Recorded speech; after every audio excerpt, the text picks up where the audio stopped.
आज का जो हमारा टॉपिक है वो है रिग्रेशन ट्री को डिस्कस करना यानी कि आईडी थ्री एल्गोरिथम को ही हम डिस्कस कर रहे हैं। लास्ट लेक्चर के अंदर हमने क्लासिफिकेशन प्रॉब्लम को डिस्कस किया था। आज के लेक्चर के अंदर हम रिग्रेशन प्रॉब्लम को डिस्कस करेंगे और उसका डिसीजन ट्री बनाएंगे जिसको हम रिग्रेशन ट्री भी कहते हैं। ठीक हो गया? तो ये हम क्वेश्चन है जो हम जिसको हम सॉल्व करेंगे। ठीक हो, तो स्टार्ट करते हैं। ID three algorithm decision tree देखेंगे, रिग्रेशन ट्री भी जिसको कहते हैं, रिग्रेशन प्रॉब्लम को डिस्कस करेंगे। लास्ट लेक्चर के अंदर हमने क्लासिफिकेशन प्रॉब्लम को डिस्कस किया था और हमने बहुत ज़्यादा डिटेल में उसको डिस्कस किया था। ठीक हो गया? तो ये वाला लेक्चर भी हो सकता है कि थोड़ा लेंथी हो। मेरी कोशिश तो ये है कि कम से कम टाइम लगे और उसमें सारा का सारा एक्सप्लेन कर दूं। लेकिन मैं आपको रिकमेंड करूंगा कि आप प्रीवियस लेक्चर को लाजमी देखें, क्योंकि वो मैंने डिटेल में कराया। सारा सेम सिनेरियो, सब कुछ सेम टू सेम वही है, बस इसके अंदर हमने थोड़ा सा फॉर्मूला चेंज करना है। ठीक हो गया? क्योंकि प्रॉब्लम चेंज है, थोड़ा सा फॉर्मूला चेंज होगा। वो लास्ट वाला लेक्चर जो था वो क्लासिफिकेशन प्रॉब्लम थी, जिसमें हमने यस और नो को प्रिडिक्ट करना था, बताना था, डिसीजन करना था। इसके अंदर हमारे पास रिग्रेशन है, यानी कि हमने प्रिडिक्शन करनी है। प्रिडिक्शन क्या करनी है कि भाईजान हमारे पास नंबर ऑफ प्लेयर्स कितने होंगे, ठीक हो गए, कितने जो गोल्फ प्लेयर्स हमें रिक्वायर्ड है। उसके अंदर तो हमने बताना था कि खेलना है या नहीं खेलना, यानी कि बाइनरी डिसीजन था उसके अंदर। इसके अंदर तो हमने रिकमेंड करना है कि मजान 40 प्ले चाहिए या 56 चाहिए या समथिंग इस तरह, मतलब कि ये हमने प्रिडिक्शन करना है रिग्रेशन प्रॉब्लम में। ये ठीक हो गया? तो इस तरह के केस में हमने क्या करना होता है, सेम टू सेम वही चीजें यूज होनी है, सब कुछ सिनेरियो सब कुछ वही होगा। इसलिए मैं कह रहा हूँ कि वो वाला लेक्चर लाजमी देखे आए, देखा है। अगर आप लोग देख के आ रहे हैं तो बेस्ट है, क्योंकि आप लोगों को ये वाला लेक्चर समझने में आसानी होगी। तो स्टार्ट करते हैं। ये हमारे पास पूरा डाटा सेट है। ठीक हो गया? तो अब हमने क्या करना है कि हमने नंबर ऑफ प्लेयर्स जो है ना वो हमने रिकमेंड करने हैं। ओके हो गया? तो चलते हैं। सबसे पहले तो हमारे पास क्या होता है कि हम इंफॉर्मेशन गेन निकाल लेते थे, वही जो लास्ट वाले लेक्चर को जिसको मैंने डिटेल में कराया, मैं उसी को लेके चलूंगा। उसी की बेस पे मैं आपको बताऊंगा कि वहां पे ये हमने किया था, यहाँ पे हमने बस ये चेंज करना है, क्योंकि सब कुछ वही है। ईच स्टेप सब कुछ, डिवीजन वगैरह सब कुछ उसी तरीके से है, सब कुछ वही है। बस थोड़ा सा चेंज आना वो मैं बता दूंगा, और जो उससे थोड़ा सा डिफरेंट है, प्रूनिंग का कॉन्सेप्ट इसके अंदर हम डिस्कस करेंगे। तो वो मैं बता दूंगा किस तरीके से प्रूनिंग करनी होती है। ठीक हो गया? तो सबसे पहले तो हमने इन्फॉर्मेशन गेन निकालना होता है। कि इन्फॉर्मेशन गेन किस तरीके से निकालते थे हम? सबसे पहले इंट्रोपी कैलकुलेट करते थे। हमारा जो होता था टारगेट कॉलम, टारगेट कॉलम हमारा इस केस में क्या है, हमारे पास है गोल्फ प्लेयर। ठीक हो गया? हम इसके इंट्रोपी कैलकुलेट कर लेंगे। उसके बाद हम उसकी बेसिस पे ये जितने आउटलुक है, टेम्परेचर, ह्यूमिडिटी एंड विंड, इन सब के हम इन्फॉर्मेशन गेन निकाल लेंगे। ठीक हो गया? अब बस यहाँ पे चेंज आएगा। वहां पे तो था ना गोल्फ प्लेयर है, उसकी हम इंट्रोपी निकाल रहे थे, तो वहां पे था यस नो यस नो, तो उसकी प्रोबेबिलिटीज वगैरह आ जाती। तो हमारे पास फॉर्मूला होता था इंट्रोपी का probability of i log probability of i to the base 2 whole का समेशन हम मल्टीप्लाई करते थे माइनस के साथ। बट रिग्रेशन प्रॉब्लम के अंदर क्या होता है कि इसके अंदर तो हमने रिकमेंड करा था, इसके अंदर हमारे पास न्यूमेरिकल वैल्यूज आ गई, जिस तरह 25 30 46 है। जब न्यूमेरिकल्स वैल्यू आ जाए ना, तो हमने क्या करना था कि वो हमारी रिग्रेशन प्रॉब्लम कराती है, और उसको हमने इंट्रोपी का फॉर्मूला क्या होता है हमारा, स्टैंडर्ड डेविएशन। बस ये चेंज है। क्लासिफिकेशन प्रॉब्लम क्या होता है, कैटेगोरिकल डाटा पे लगता है। और उसमें फॉर्मूला क्या होता था, probability of i log probability of i to the base 2 whole को मल्टीप्लाई करते थे माइनस के साथ। जब रिग्रेशन प्रॉब्लम हो यानी कि न्यूमेरिकल वैल्यूज हो, तो उसके अंदर हमारे पास क्या केस आता है। अब ये देखें, टारगेट कॉलम के अंदर हमारे पास न्यूमेरिकल वैल्यूज है 25 30 46। तो अब हमने क्या करना है कि हमारा इंट्रोपी का फॉर्मूला हो जाएगा स्टैंडर्ड डेविएशन। ठीक हो गया? यानी कि इंट्रोपी को हमने रिप्लेस कर देना स्टैंडर्ड डेविएशन से। तो बस ये चेंज है, बाकी सब कुछ वही है। उसके अलावा प्रूनिंग वगैरह का कॉन्सेप्ट है, डिवीजन किस तरह होगी वो उस पर भी मैं बात करता हूँ। तो मैं पहले आपको एक इंट्रोपी गोल्फ प्लेयर यानी कि टारगेट कॉलम, एंड देन उसके बाद इंफॉर्मेशन गेन एक कॉलम की निकाल के दिखा देता हूँ, ताकि आप लोगों को क्लियर हो जाए, आप लोगों के लिए आसानी हो। बाकी ये मैंने क्वेश्चन जो है ये फुल डिटेल के अंदर किया हुआ, कोई मसला नहीं है, तो घबराने की जरूरत नहीं है। कि ये देखें 26 पेज नजर आ रहे हैं आपको पीडीएफ के, तो ये 26 पेज जो है ना, ये एक ही क्वेश्चन है। यानी कि ये जो क्वेश्चन है ना आपका, जो अभी मैंने दिखाया ये वाला क्वेश्चन, इसका सोल्यूशन 26 पेजेस पे मैंने किया हुआ है। ये पीडीएफ पूरी इसी का सोल्यूशन किया। तो ये मैंने सारा डिटेल में किया हुआ है, इसलिए मतलब कि लेंथी है। ईच एंड एवरी पॉइंट्स मैंने डिटेल में डिस्कस किया ताकि आप लोगों के लिए आसानी हो। तो ये सारे नोट्स जो है ना, ये आपको मेरे चैनल के डिस्क्रिप्शन के अंदर लिंक होगा नोट्स का, वहाँ पे वहाँ से आपको मिल जाएंगे जितने भी, मतलब कि मेरे चैनल पे जितने भी प्लेलिस्ट हैं, जितने भी कोर्सेज मैंने पढ़ाया है, जो भी मैंने स्लाइड्स वगैरह यूज़ किए, तो आपको सब कुछ वहाँ पे मिल जाएगा। तो हमारे पास था कि इन क्लासिफिकेशन प्रॉब्लम में जिस मैंने वही चीज़ यहाँ पे लिखी है कि हमने इंट्रोपी को जो यूज़ किया था हम यहाँ पे रिग्रेशन प्रॉब्लम के अंदर हम स्टैंडर्ड डेविएशन से रिप्लेस कर देते हैं। यानी कि जहाँ जहाँ पे इंट्रोपी हमने यूज़ किया था वहाँ वहाँ पे हम स्टैंडर्ड डेविएशन यूज़ करेंगे। आप इनके सेंस ये समझ सकते हैं कि जो हमारा इंट्रोपी का फॉर्मूला था वो हमारा रिग्रेशन प्रॉब्लम के अंदर स्टैंडर्ड डेविएशन का फॉर्मूला होता है। ठीक हो गया? तो entropy is equal to standard deviation which is equal to summation of x of i minus x का मीन होल का स्क्वायर सारी जितनी भी वैल्यूज उन सबका सम कर देना डिवाइड बाय एन। एन क्या होता है हमारे पास नंबर ऑफ रोज यानी कि नंबर ऑफ सैंपल्स जो भी हमारे पास होंगे उस केस में। तो हमारे पास इंफॉर्मेशन गेन ऑफ चाइल्ड क्या होगा वही इंट्रोपी ऑफ हमारे पास फॉर्मूला क्या आता था कि entropy of parent minus entropy of child. तो इंट्रोपी की जगह मैंने आपको क्या कहा कि रिग्रेशन प्रॉब्लम के अंदर हम स्टैंडर्ड डेविएशन को यूज करते हैं। तो इंट्रोपी की जगह हम स्टैंडर्ड डेविएशन लिख देंगे। तो क्या हो जाएगा standard deviation of parent minus standard deviation of child. Okay, बाकी कुछ चेंज नहीं है, सारा सिनेरियो सब कुछ सेम ही होता है। ठीक है क्या? बस ये चेंज था कि जहां पे हम इंट्रोपी यानी कि जो कि फॉर्मूला था probability of i log probability of i to the base two whole का माइनस, तो वहां पे हम स्टैंडर्ड डेविएशन यूज कर रहे हैं, बस और कुछ भी नहीं है। ठीक हो गया?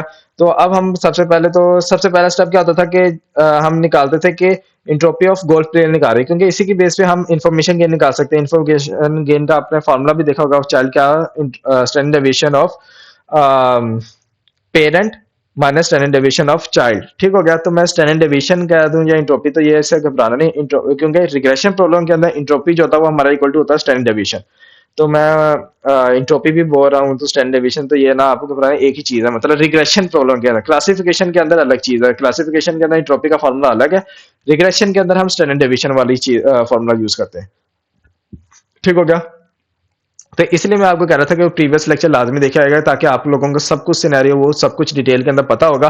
तो मैंने आपको बता दिया कि यहाँ पे इंट्रोपी हो रहा है, वहाँ पे हमने सिर्फ और सिर्फ स्टैंडर्ड डेविएशन करना है। तो मैं यहाँ पे आपको करके भी इसलिए दिखा रहा हूँ एक एक चीज ताकि आप लोगों को क्लियर हो जाए। प्रीवियस लेक्चर के अंदर मैंने ऑलमोस्ट सारे एट्रीब्यूट्स के इन्फॉर्मेशन गेन इंट्रोपी सब कुछ कैलकुलेट करके दिखाया था। तो हमने पेरेंट जो हमारा है जो कि गोल्फ प्लेयर उसका हमने स्टैंडर्ड डेविएशन कैलकुलेट करना है जिसका हम इंट्रोपी कह सकते हैं। ठीक है? Standard deviation of parent which is equal to standard deviation of golf player.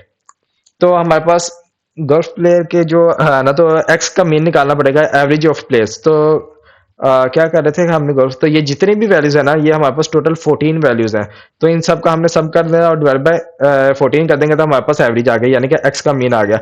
X का मीन आ गया तो अब x of i minus x का मीन क्या होता है कि एक्स ऑफ आई होता है 25 माइनस ये एक्स का मीन हमारे पास क्या है अभी, एक्स का मीन आया 39.78।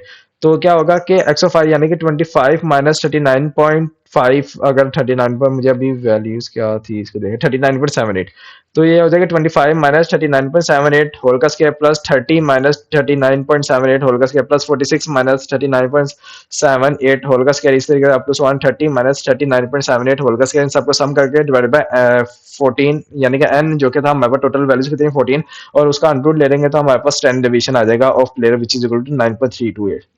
ठीक हो गया? तो ये हमारे पास स्टैंडर्ड डिवीजन आ गया of players which is equal to 9.32, यानी कि स्टैंडर्ड डिवीजन ऑफ पेरेंट आ गया। अब हमने क्या करना है, इन्फॉर्मेशन गेन निकालना है हर कॉलम का। तो हम इन्फॉर्मेशन गेन कैलकुलेट करेंगे आउटलुक एट्रीब्यूट का, सबसे पहले आउटलुक का करेंगे। तो आउटलुक का किस तरीके से, वही चीज वही सिनेरियो जिस तरीके से हमने लास्ट लेक्चर क्लासिफिकेशन के अंदर इन्फॉर्मेशन गेन निकाली थी। क्या था कि हमने क्या कहा था कि आउटलुक के कॉलम में जाकर हमने देखना कौन कौन सी वैल्यूज यूज हो रही है। एक सनी यूज हो रही है, ओवरकास्ट यूज हो रहा है, रेन यूज हो रहा है, यानी कि तीन वैल्यूज यूज हो रहे हैं। तो हमने क्या करना है कि आउटलुक का इन तीन वैल्यूज होंगी। तीन वैल्यूज हैं तो तीन वैल्यूज की बेस पे हमारे पास जारी बात है जो हमारा फार्मूला होता है information gain of outlook which is equal to होगा स्टैंडर्ड डेविएशन ऑफ पेरेंट जो कि अभी हमने कैलकुलेट किया golf player minus standard deviation of outlook. तो स्टैंडर्ड डेविएशन ऑफ आउटलुक किस तरीके से निकलेगी, इसके अंदर तीन वैल्यूज यूज हो रही हैं, एक हो रही है सनी यूज हो रही है, एक ओवरकास्ट यूज हो रही है, एक हो रही है रेन। तो हमारे पास क्या होगा कि तीनों का हमने वेट कंप्यूट कर लेंगे और तीनों के स्टैंडर्ड डेविएशन कंप्यूट कर लेंगे। ठीक हो गया? और फिर इन तीनों का रिस्पेक्टिवली आपस में मल्टीप्लाई कर लेंगे और देन सम करके वापस स्टैंडर्ड डेविएशन ऑफ पूरे कॉलम की आ जाएगी आउटलुक की। ठीक हो गया? तो हमारे पास तीन उसके अंदर वैल्यू से एक थी सनी, ओवरकास्ट और रेन। तो वेट निकाल लेते हैं, वेट किस तरीके से निकालते हैं तो लास्ट लेक्चर में भी डिस्कस किया था अच्छी तरीके से। तो सनी वाले के एक दो तीन चार पांच, पांच सनी वाली रोज है, यानी कि पांच सनीज आ रही है, टोटल कितनी है 14। तो 5/14 हमारे पास वेट हो जाएगा सनी का। मैं इसको ना डुप्लीकेट कर लेता हूँ ताकि हमारे ना डाटा सेट जो है ना वो हम सामने ओपन करके रख रहे हैं।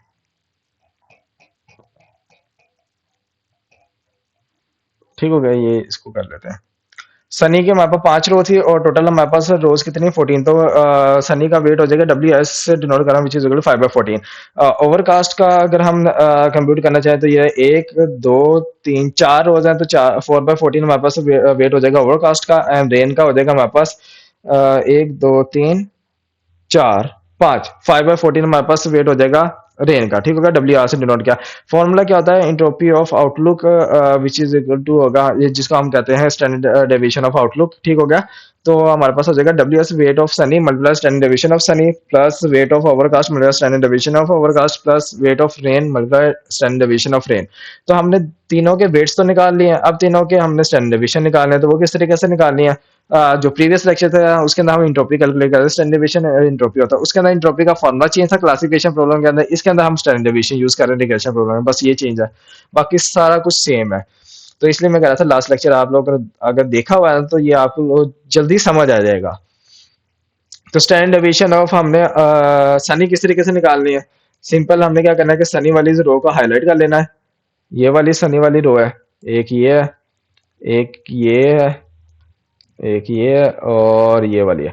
ठीक हो गया, तो स्टैंडर्ड डेविएशन क्या होगा, स्टैंडर्ड डेविएशन आपने ये देखने के 1 2 3, ये वाली सनी वाली रोज है ना, तो इसके अंदर गोल्फ प्लेयर वाले कॉलम के अंदर हमारे पास वैल्यू क्या है 25 30 35 38 एंड 48, इन पांचों को सम कर देंगे और डिवाइड बाय 5 कर देंगे, क्योंकि 5 रोज हैं तो डिवाइड बाय 5 कर देंगे, हमारे पास एक्स का मीन आ जाएगा। और फिर एक्स ऑफ 5 माइनस एक्स का मीन क्या होगा 25 माइनस, अब ये मैंने यहाँ पे किया भी हुआ है, तो ये x का मीन है 35.2। ठीक हो गया, तो हमने क्या करना है कि 25 माइनस 35.2 30 माइनस 35.2, फिर इस वाले 35 माइनस 35.2 38 माइनस 35.2 और ये 48 माइनस 35.2, इन सब का मतलब स्केयर और प्लस करने के बाद डिवाइड बाय 5 किया और अंडर लिया, तो हमारे पास स्टैंडर्ड डेविएशन आ गया सनी का।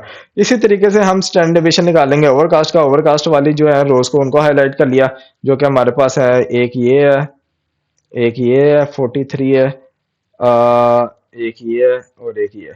तो इन चार वैल्यूज को हमने सम कर देना, डिवाइड बाय 4 कर देंगे, क्योंकि टोटल 4 रोज थी ओवरकास्ट वाली, तो हमारे पास एक्स का मीन आ गया, फिर एक्स ऑफ 5 माइनस एक्स का मीन, यानी कि इन्हीं चार वैल्यूज को 46 माइनस इसका एक्स का मीन मैं देख लेता हूँ क्या निकाला है मैंने, 46.25। तो 46 माइनस 46.25 होल का स्क्वायर प्लस 43 माइनस 46.25 होल का स्क्वायर प्लस 52 माइनस 46.25 होल का स्क्वायर प्लस 44 माइनस 46.25 होल का स्क्वायर। ठीक हो गया, इन सबका सम कर देना, डिवाइड बाय 4 कर देना और होल का रूल लेंगे, तो हमारे पास स्टैंडर्ड डेविएशन आ गया ऑफ ओवरकास्ट, तो ये आ गया हमारे पास वैल्यू। इसी तरीके से हमने स्टैंडर्ड डेविएशन ऑफ रेन निकाल लेना, जिसके वैल्यूज है, एक ये है 45 52 23 30 एंड 46, इन सबको सम करके डिवाइड बाय 5 कर देंगे, क्योंकि 5 रेन वाली रोज है, और फिर इसी तरीके से हम इनका स्टैंडर्ड डेविएशन कंप्यूट कर लेंगे। ठीक हो गया, तो हमारे पास सारे स्टैंडर्ड डेविएशन आ गए, सारों का वेट आ गया, तो हमने क्या करना है कि फाइनल इस वाले जो हमारा फॉर्मूला था ये वाला, इसके अंदर हमने वैल्यूज को पुट करना था, हमारे पास स्टैंडर्ड डेविएशन ऑफ आउटलुक आ जाएगा। तो जो हमारे पास स्टैंडर्ड डेविएशन ऑफ आउटलुक आया वो ये आ गया, किस तरीके से था, weight of S multiply by standard deviation of S, यानी कि सनी का वेट क्या था 5/14 और स्टैंडर्ड डेविएशन ऑफ सनी था हमारे पास 7.78, तो वही देखेंगे 5/14 को मल्टीप्लाई कर दिया 7.78 से, प्लस इसी तरीके से बाकी वेट ऑफ हमारे पास आ जाएगा overcast which is equal to 4/14 and standard deviation of overcast था 3.49, मल्टीप्लाई कर दिया, प्लस कर देना, ये वेट आ जाएगा हमारे पास रेन का 5/14 एंड मल्टीप्लाई कर दिया स्टैंडर्ड डेविएशन ऑफ रेन 10/10.87। तो हमारे पास जो फाइनल कंप्यूट हो गया वैल्यू आ गई स्टैंडर्ड डेविएशन की, वो आ गई ये 7.66 आउटलुक वाले कॉलम की। ठीक हो गया, तो अब हमने इन्फॉर्मेशन गेन निकाल सकते हैं आउटलुक का किस तरीके से, स्टैंडर्ड डेविएशन ऑफ पेरेंट जो कि था golf player minus standard deviation of outlook जो भी हमने कंप्यूट किया, तो हमारे पास था गर्ल्फ प्लेयर का 9.32 माइनस 7.66, तो हमारे पास जो इन्फॉर्मेशन गेन आ गया आउटलुक का वो आ गया 1.66। ओके हो गया, अब इसी तरीके से हमने इन्फॉर्मेशन गेन निकालना है टेम्परेचर, आउटलुक का तो निकाल लिया, इसी तरीके से हमने टेम्परेचर का निकालना है, ह्यूमिडिटी का निकालना है, विंड का निकालना है। ठीक हो गया, इन सब का हमने इन्फॉर्मेशन गेन निकाल लेना। मैंने किस तरीके से निकालना है, सेम इसी प्रोसीजर को हमने रिपीट करना जो अभी मैंने आपको करके दिखाया। ठीक हो गया, तो लास्ट लेक्चर के अंदर भी मैंने डिटेल में कराया था, इसमें भी बता दिया, और मैंने बता दिया कि इंट्रोपी को सिर्फ हमने स्टैंडर्ड डेविएशन वाला फार्मूला यूज करना होता है रिग्रेशन के अंदर। ओके, बाकी सारा कुछ सेम प्रोसीजर वही है। ठीक हो गया, तो हमने सारे कॉलम्स की जो ये मैंने सारे जो वर्किंग है डिटेल में की हुई है, आप लोगों ने घबराना नहीं है, बल्कि ये आप लोग खुद प्रैक्टिस में कीजिएगा और प्लस मेरे नोट्स के साथ कंपेयर कर लीजिएगा। ठीक हो गया, ये सारा कुछ मैंने किया ईच एंड एवरी पॉइंट। ठीक है, सब कुछ कैलकुलेट करके मैंने दिखाया हुआ है।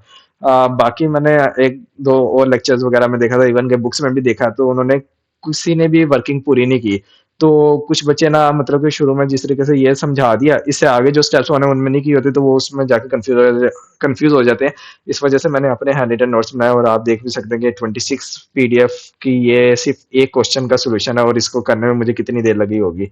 और इससे प्रीवियस लेक्चर में भी 15-16 स्लाइड्स का था वो सॉल्यूशन। तो इस ये आप लोगों ने एफर्ट देख ही ली होगी, तो यार चैनल को सब्सक्राइब लाजमी करना। यहाँ तक देख रहे हो तो वीडियो इसका मतलब अच्छी लगी है तो देख रहे हो, प्लस नोट्स वगैरह एंजॉय कर रहे हो तो देख रहे हो। चैनल को लाजमी सब्सक्राइब करना है, वीडियो को लाइक करना और अपने दोस्तों के साथ लाजमी शेयर करना ताकि उनका भी भला हो जाए। ठीक हो गया? तो इसी तरीके से जब हमने इन्फॉर्मेशन गेन सब सारे एट्रीब्यूट्स का हमने निकाल लिया, तो हमारे पास जो फाइनल हम ना एक टेबल बना लेते हैं यहाँ पे। ये रहा इंफॉर्मेशन गेन। मतलब कि इंफॉर्मेशन गेन कहते हैं इसको, क्योंकि मैं वर्डिंग में वही यूज कर रहा हूँ जो मैं क्लासिफिकेशन में की थी, ताकि आप लोगों को मसला ना आए। वैसे इसको स्टैंडर्ड डेविएशन रिडक्शन कहते हैं, ठीक हो गया, रिग्रेशन प्रॉब्लम के अंदर, क्योंकि स्टैंडर्ड डेविएशन यूज हो रहा था। तो मैं आपकी आसानी के लिए वही वर्डिंग यूज कर रहा हूँ, यानी कि इंट्रोपी और इंफॉर्मेशन गेन। और मैंने आपको आसानी के लिए बता भी दिया कि इंट्रोपी का वर्ड मैं यूज कर रहा हूँ, लेकिन इसका फॉर्मूला क्या होगा, स्टैंडर्ड डेविएशन होगा डिग्रेशन प्रॉब्लम के अंदर। बार बार इसलिए मैं रिपीट कर रहा हूँ क्योंकि यही चेंज है प्रीवियस वाले लेक्चर से। ओके हो गया? तो ये हमारे पास आ गया। अब हमारे पास क्या होता था कि जब हमने डिसीजन ट्री बनाना स्टार्ट करना होता था, तो सबसे पहले तो हमारे पास जाहिर बात है कि रूट नोड आएगी, क्योंकि अभी हमने एक ही चीज को एक स्टेप कंप्लीट किया। तो रूट नोड किस तरीके से निकालनी, जो भी नोड आएगी कौन सी सिलेक्ट होगी, वो हम डिसीजन कर रहे होते थे इन्फॉर्मेशन गेन की बेस पे। यानी कि जिस एट्रीब्यूट का इन्फॉर्मेशन गेन ज्यादा होगा वो हमारे पास नोट बन जाएगी, नोट सिलेक्ट हो जाएगी। तो अगर मैंने कंपेयर किया सबका, तो हमारे पास जो आउटलुक वाला एट्रीब्यूट है ना, इसके इन्फॉर्मेशन गेन सबसे ज्यादा है, विच इज इक्वल टू 1.66। तो हमारे पास आउटलुक जो है ना, ये हमारे पास रूट नोट आ गई। ठीक हो गया? अब इसके चाइल्ड कितने होंगे और कौन कौन से होंगे, ये कैसे पता चलेगा? हमने वो डाटा सेट देखना जिसकी वजह से अभी हमने कंपटीशन की है। ओहो, मैं ऊपर क्यों जा रहा हूँ? हालांकि मैंने 7 डुप्लीकेट टैब ओपन किया हो उसमें डाटा सेट आपको दिखाने के लिए। ठीक हो गया? तो आप यहाँ पे देख सकते हैं कि जो हमारे पास आउटलुक वाला एट्रीब्यूट सिलेक्ट हुआ है ना, तो आपने क्या करना है कि आउटलुक वाले कॉलम में जाना है। वहां पे देखना कि कौन कौन सी वैल्यूज यूज हो रही है। एक सनी हो रही है, दूसरी ओवरकास्ट, तीसरी रेन हो रही है। ठीक हो गया? यही रिपीट हो रही है। तो सनी, ओवरकास्ट, रेन, यानी कि 3 इसके चाइल्ड बनेंगे आउटलुक के आगे। एक होगा सनी, दूसरा होगा ओवरकास्ट, तीसरा होगा रेन। ठीक हो गया? इसमें आपने जाके आपने सनी वाली रोज में देखना है कि कौन सी वैल्यूज है। जारी बात है, सनी में हमारे पास जो वैल्यूज आ रही हैं वो है 5 रोज हाईलाइट हो रही हैं। ठीक हो गया? ये हमने हाईलाइट कर लेना है। इसके बाद 5 रोज हैं, तो हमारे पास जारी बात है गर्ल्स प्ले के भी 5 रो है। इसी तरीके से ओवरकास्ट वाली रोज और रेन वाली रोज को हमने अलग कर लेना। ठीक हो गया? अब वो क्या होता है कि यहाँ पे प्रूनिंग का कॉन्सेप्ट आता है। ठीक हो गया? प्रूनिंग का कॉन्सेप्ट यहाँ पे किस लिए आया और क्यों हमने इंट्रोड्यूस कराया? प्रूनिंग का कॉन्सेप्ट होता है ओवरफिटिंग वगैरह इंस्टेबिलिटी से बचने के लिए। अब ओवर फिटिंग क्या होती है इस डिसीजन ट्री के अंदर? वो ये होती है कि आपकी जो कम्प्लेक्सिटी है ना ट्री की, वो कम से कम रहे। अगर ज्यादा से ज्यादा होगी तो उसका फायदा नहीं। ठीक हो गया? इस चीज को मैंने लास्ट लेक्चर के अंदर भी डिटेल में डिस्कस किया था। तो यहाँ पे अब आपके पास है रिग्रेशन प्रॉब्लम। रिग्रेशन प्रॉब्लम के अंदर ज्यादा से ज्यादा प्रॉब्लम आती है ओवरफिटिंग की, क्योंकि आपके पास कंपटीशन बहुत ज्यादा होती है। तो आप बार बार स्टैंडर्ड डेविएशन कंप्यूट वगैरह करके, तो आपको जब ये करेंगे तो ये बहुत ज्यादा आपका मॉडल ना ओवरफिट हो जाता है। तो इस चीज से बचने के लिए हम प्रूनिंग का कॉन्सेप्ट यहाँ पे यूज करते हैं। मैंने आपको कहा था कि क्लासिफिकेशन प्रॉब्लम के अंदर प्रूनिंग का कॉन्सेप्ट इतना यूज नहीं होता, लेकिन रिग्रेशन के अंदर लाजमी यूज होता है। ठीक हो गया?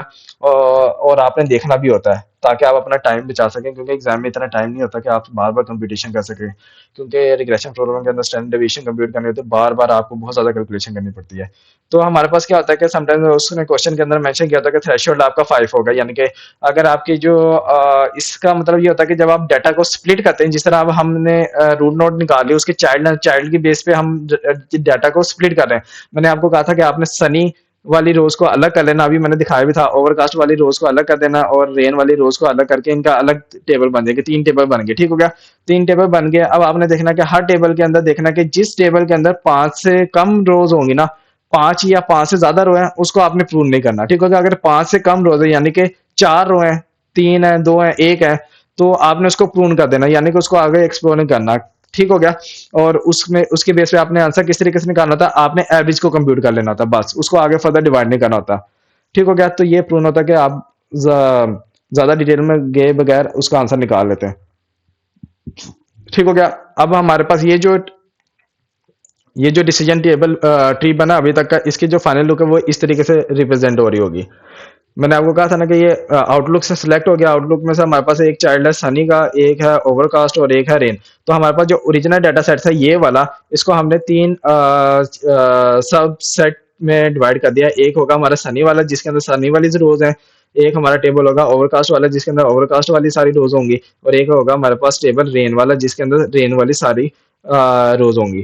ठीक होगा। अब हमने देखना कि कौन सा डाटा सेट ऐसा है जिसके अंदर पांच से कम रो है। तो अगर सनी वाला देखें तो एक दो तीन चार पांच, पांच रो आ रही हैं। तो इसको तो हम प्रून नहीं कर सकते, यानी कि सनी को प्रून नहीं कर सकते। इसी तरीके रेन वाले में देखा एक दो तीन चार पांच है, यानी कि रेन वाली ब्रांच को भी प्रून नहीं कर सकते। अब हम ओवरकास्ट वाले को देख रहे थे, इसमें एक दो तीन चार, चार होते हैं, यानी कि पांच से कम है। तो ओवरकास्ट वाली जो ब्रांच है ना, इसको हम प्रून कर सकते हैं। अब इसको प्रून किस तरीके से करना है, यानी कि अब हमें पता लगा कि ये वाली जो ब्रांच है ये प्रून हो गई है। अब प्रून में हम क्या करते थे कि एवरेज कंप्यूट करते थे। हमारा पास जो टारगेट कॉलम होता था जो कि है गर्ल्स प्लेयर, और इसके अंदर चार वैल्यूज है ना, चार रोज है। तो इन चारों वैल्यूज को हमने सम करना है और डिवाइड बाय 4 कर देंगे तो हमारे पास एवरेज आ जाएगी। तो यानी कि ओवरकास्ट से आगे जो ब्रांच बनेगी उसके अंदर उसका आंसर लिख देना है, जो जो कि हमारी लीफ नोड कहलाएगी। ठीक है। तो ओवरकास्ट डाटा सेट है, इसके अंदर यानी कि ये चार रोज है। तो as number of rows in overcast data set is less than 5 rows. तो हम क्या करेंगे, इस ब्रांच को प्रून कर देंगे और हम क्या करेंगे, एवरेज कंप्यूट कर लेंगे इन चारों की। ठीक है। इन चारों के सम किया डिवाइड बाय 4 किया तो हमारे पास जो एवरेज आ गई वो होगी 46.25। तो हमारे पास यानी कि जो ओवरकास्ट से जो नेक्स्ट मतलब कि उसका जो चाइल्ड बनेगा वो होगा 46.25, जो कि हमारे पास लीफ नोड होगी। क्योंकि हमारे पास जो टारगेट कॉलम है उसके अंदर न्यूमेरिकल वैल्यू यूज हो रही है, तो यानी कि न्यूमेरिकल वैल्यू हम तक पहुंच गया तो वो हमारी लीफ नोड होगी। यानी कि ये वाली जो हमारी ब्रांच है ये होगी कंप्लीट। अब हमारे पास सनी वाली ब्रांच रहती है जो कि इनकम्प्लीट है, रेन वाली ब्रांच है जो कि इनकम्प्लीट रहती है। ठीक होगा। अब हमने इन दोनों के डाटा सेट को लेना है। तो हम सबसे पहले ना सनी वाले डाटा सेट को ले लेते हैं, यानी कि ये वाला डाटा सेट हमने उठा लिया। क्योंकि इसको पूर्ण नहीं कर सकते, पांच या पांच से ज्यादा रो है। ये समटाइम्स होता है कि थ्रेशोल्ड मेंशन किया होता है कि कितने अगर नंबर ऑफ रोज हैं तो तब आपने पूर्ण करना है। अगर नहीं है तो आप अजम्पशन ले लीजिएगा कि भाई जब मैं तीन रोज को ले रहा हूँ, बाय डिफॉल्ट पांच होती हैं, यानी कि पांच से ज्यादा, पांच से कम रोज ले रहा हूँ, यानी कि फाइव। अगर रोज मेरी एक डाटा सेट के अंदर फाइव से कम है तो मैं उसको प्रून कर रहा हूँ। तो ये आप अजम्पशन ले सकते हैं। ठीक हो गया। तो उसकी बेस पे आप कर लीजिएगा। तो अब मैंने क्या किया कि सनी का डाटा सेट मैंने पकड़ लिया, सनी का डाटा सेट पकड़ लिया। आउटलुक वाला कॉलम है, इसकी मुझे जरूरत नहीं है क्योंकि ये मेरी डू नॉट बन गया। तो ये वाला कॉलम मेरा डिस्कार्ड हो जाएगा। सनी वाला डाटा सेट बाकी मेरा ये रह गया, temperature, humidity, wind and gulf player. अब मैंने क्या करना है, इसके ऊपर वही इन्फॉर्मेशन गेन वाला फॉर्मूला कंप्यूट करना है, यानी कि सारी मैंने इन्फॉर्मेशन गेन कंप्यूट करनी है। उसी तरीके से जो कि मैंने अभी आपको कराई थी उसमें डाटा सेट था बड़ा। अब हमारा पास डाटा सेट जो आ गया वो ये सिर्फ यही डाटा सेट होगा। इसकी बेस पे हमने कंप्यूटेशन करनी है, सारी इन्फॉर्मेशन गेन। फिर देखना कि किस एट्रीब्यूट की इन्फॉर्मेशन गेन ज्यादा है उसको हमने उठा लेना है। मैं एक करके भी दिखा देता हूँ। इन्फॉर्मेशन गेन निकालने के लिए हमारे पास क्या होना चाहिए, स्टैंडर्ड डेविएशन ऑफ पेरेंट, जो कि गल्फ प्लेयर है। तो इसके अंदर हमारे पास ये डाटा सेट के अंदर बस इतनी वैल्यूज है, तो हमने इसकी बेस पे हमने कंप्यूट करना है। तो इन सबको पांचों को सम करके डिवाइड बाय 5 करेंगे तो हमारे पास एक्स का मीन आ गया। स्टैंडर्ड डेविएशन हमने कंप्यूट कर लिया जो कि आया 7.78। तो मैं इन्फॉर्मेशन गेन ऑफ टेम्परेचर निकाल के दिखा देता हूँ आपको। इन्फॉर्मेशन गेन ऑफ टेम्परेचर क्या होगा कि standard deviation of gold player जो कि हमने कंप्यूट किया minus standard deviation of temperature. तो स्टैंडर्ड डेविएशन टेम्परेचर तो अभी हमने कंप्यूट नहीं किया, वो किस तरीके से निकालेंगे। इसके अंदर हमने देखा कि वैल्यू कौन कौन सी, हॉट है, माइल्ड एंड कूल, तीन वैल्यूज यूज हो रही है। तो जरी बात है कि ये आगे फर्दर डिवाइड हो जाएगा तीन में, यानी कि तीन वेट्स होंगे और इनका तीन का स्टैंडर्ड डेविएशन भी कंप्यूट करने का, यानी कि W weight of hot multiply by standard deviation of hot, weight of mild multiplied standard deviation of mild, and then weight of cool multiplied standard deviation of cool। तो ये formula हमारे पास होगा। तो अब हमारे पास वेट किस तरीके होंगे उसी तरीके से हमने निकालना कि हम टेम्परेचर वाले कॉलम में गए, ये वाले डाटा सेट में, ना कि इस वाले डाटा सेट में पहुंच जाना, क्योंकि ये वाला डाटा सेट पे हमने कंप्यूटेशन करनी है, इसका काम खत्म। इसके बाद हमने जब हमने डिवीजन किया है, इसके जो सबसेट बनाया, अब हमने उसकी बेस पे ही वर्किंग करनी है। यानी कि हमारा सनी डाटा सेट पे वर्क कर रहे हैं तो हमारे पास ये डाटा सेट है, तो इसी की बेस पे हमने सारी कंप्यूटेशन अब करनी है। ठीक हो गया। तो हॉट हमारे पास थी दो वैल्यूज टोटल है, पांच। तो 2/5 वेट हो गया हॉट का, माइल्ड का भी 2/5 हो जाएगा, एंड कूल का वेट हो जाएगा 1/5। ठीक हो गया। तो अब हम स्टैंडर्ड डेविएशन ऑफ हॉट निकालते तो हॉट वाली रोज को हमने हाईलाइट कर लिया। दो वैल्यूज हैं 25 एंड 30। 25 प्लस 30 डिवाइड बाय 2 कर देंगे तो हमारे पास एक्स का मीन आ जाएगा। इसी की तरह जो वैल्यूज आई है एक्स की मीन, तो 25 माइनस एक्स का मीन प्लस होल का स्क्वायर प्लस 30 माइनस एक्स का मीन होल का स्क्वायर डिवाइड बाय 2 कर देंगे और होल का अंडर रूट लेंगे तो स्टैंडर्ड डेविएशन आ जाएगा। तो ये मैंने यहाँ पे की हुई है, सारी वर्किंग मैंने की है। इसी तरीके से स्टैंडर्ड डेविएशन ऑफ कूल निकाल लेंगे, स्टैंडर्ड डेविएशन ऑफ माइल्ड निकालेंगे, फिर हम फॉर्मूला में पुट कर लेंगे स्टैंडर्ड डेविएशन टेम्परेचर वाले में। तो यानी कि ये वाले फॉर्मूले की बात कर रहा हूँ, ये वाला। इसमें पुट किया था हमारे पास स्टैंडर्ड डेविएशन ऑफ टेम्परेचर आ गया 3.6। तो इन्फॉर्मेशन गेन होता था standard deviation of parent gulf player जो कि अभी हमने कंप्यूट किया था इस डाटा सेट का, वो था हमारे पास 7.78 माइनस हो जाएगा standard deviation of temperature which is equal to 3.6। तो हमारे पास computer information gain of temperature आ गया 4.18। इसी तरीके से हम ह्यूमिडिटी का निकालेंगे एंड विंड का निकालेंगे जो हमारे पास फाइनल। ये सारी मैंने वर्किंग की है तो आपने घबराना नहीं है, आप ये नोट्स देखेंगे मेरे तो आप लोगों को समझ आ जाएगी, ठीक होगा। तो क्योंकि अगर मैं ये सबको बार बार समझाने लग गया और क्योंकि ये वही चीज़ें बार बार रिपीट होती रहेगी, प्रीवियस लेक्चर के अंदर भी मैंने काफ़ी ज़्यादा डिटेल में डिस्कस किया, इसमें भी करूंगा तो ये भी लेक्चर और ज़्यादा लेंथी हो जाएगा। तो मैं चाह रहा हूँ कि कम से कम टाइम में आपको ज़्यादा से ज़्यादा वो सारी चीज़ें क्लियर कर दूँ, ठीक हो गया। तो ये जब हमने कंप्यूट कर लिया तो हमारे पास ये टेबल आ गया, ठीक हो गया। तो इन्फॉर्मेशन ये देखा कि इस टेबल के अंदर सबसे ज्यादा किसका, तो हमारे पास आया टेम्परेचर वाले एट्रीब्यूट का विच इज इक्वल टू 4.18, ठीक हो गया। तो ये वाला हमारे पास सिलेक्ट हो गया। अब अगर हमारे पास टाई आ जाता है तो टाई वाला मैंने लास्ट लेक्चर के अंदर डिस्कस किया था कि उसके अंदर टाई वाले सिनेरियो आया था। तो उसमें हम क्या करते थे, उसके अंदर हम एट्रीब्यूट में जाके उसकी वैल्यूज को देखते थे। वैल्यूज क्या होती थी, अब लाइक ये अगर फर्स्ट करें टेम्परेचर और ह्यूमिडिटी के अंदर टाई आ जाता तो हम देखते कि टेम्परेचर में हॉट माइल्ड और कूल तीन वैल्यूज यूज हो रही हैं, ह्यूमिडिटी के अंदर दो वैल्यूज यूज हो रही हैं, हाई और नॉर्मल। तो हमने ह्यूमिडिटी को ले लेना है, यानी कि वो वाला एट्रीब्यूट जिसके अंदर कम वैल्यूज यूज हो रही हैं उसको लेना है। उससे क्या होगा कि हमारे पास ट्री की कम्प्लेक्सिटी कम होगी क्योंकि चाइल्ड नोड इसके कम बनेंगे। तो अभी इस केस के अंदर तो हमारे पास टाई नहीं आया, तो हमारे पास जो सिलेक्ट हुआ है एट्रीब्यूट हुआ वो हुआ टेम्परेचर। तो टेम्परेचर जब सिलेक्ट हो गया तो हमने क्या करना, तो उसमें जाके देखा उस कॉलम में, तो हमारे पास कौन कौन सी वैल्यू है, एक हॉट है, माइल्ड है, कूल है, यानी कि हमारे पास तीन चाइल्ड बनेंगे, एक होगा हॉट का, एक होगा माइल्ड का और एक होगा कूल का, ओके हो गया। तो तीन चाइल्ड बन गए, उसके इसकी इस बेस पे हम इस टेबल को भी डिवाइड कर देंगे, यानी कि हॉट वाली रोज अलग हो जाएंगी, माइल्ड वाली रोज अलग हो जाएंगी, कूल वाली रोज अलग हो जाएंगी। इसको मैंने यहाँ पे करके भी दिखाया हुआ है इस तरीके से, यानी कि आउटलुक था हमारे पास पेरेंट वाला, उसके जो आगे जो उसका चाइल्ड था सनी, सनी में से ओ सॉरी सनी कह रहा हूँ, उससे जो आगे चाइल्ड बना है फर्दर हमारे पास टेम्परेचर आया है, ठीक है। टेम्परेचर के आगे जो फर्दर चाइल्ड है उसमें से एक है हमारे पास सनी, एक है हॉट और एक है माइल्ड। हमने क्या किया कि इस डाटा सेट को, ये जो अभी मैं डाटा सेट दिखाया था सनी वाला, इसको आगे फर्दर स्प्लिट कर दिया सनी कूल की बेस पे, हॉट की बेस पे, माइल्ड की बेस पे।